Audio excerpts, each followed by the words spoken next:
சரக்கரைக்கெல்லாம் வச்சு எல்லாம் பண்ணி அதெல்லாம் வாங்கிட்டு வந்து கொடுத்து கல் பதுபாடெல்லாம் கொடுத்து வேண்டி நீங்கள் வீட்டுக்கு போங்க, உங்களுக்கு நடக்கும். அதுக்கப்புறம் ஆனால் ஒன்று, அது உங்களுக்கு நல்லது நடந்ததுக்கப்புறம் நீங்கள் வந்து இது பண்ணணும். ஆனால் அதுக்கு முன்னாடி ஒரு முறை இருக்குது, அந்த முறையை நீங்கள் ஃபாலோ பண்ணணும்.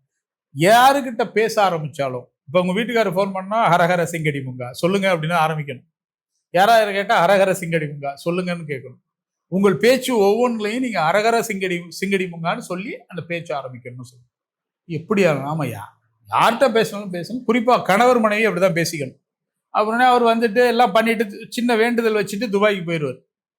இவர் ஒன்று அரகர சிங்கடி முங்கா என்ன தெரிஞ்சுதா அப்படின்னு, இல்லை அரகர சிங்கடி முங்கான்னு ஒன்று தெரியல சொல்கிறேன் அப்படின்னு இவங்க 2 பேரும் பேசிக்கிறாங்க. அரகர சிங்கடி முங்கான்னு தான் அவங்க இதே ஆரம்பிக்குது. ஒரு நாள் எந்திரிச்சு பார்த்தா மயக்கம், வாந்தி, பார்த்தா டாக்டர்கிட்ட போய் பார்க்குறாங்க, கர்ப்பம் கன்ஃபார்ம் ஆயிடும். ஓடி வந்து புருஷன்ட்ட அரகர சிங்கடி முங்கான்னு, என்னமாச்சு, ஏமா இப்படி இமோஷனல் ஆகிறேன்னா, நான் உண்டாயிட்டேன் அப்படின்னு அவரு கத்துறாரு. அரகர சிங்கடி முங்கான்னா ஒரே சந்தோஷம். ஃப்ளைட்டை பிடிச்சி ஊருக்கு ஓடி வர்றாரு.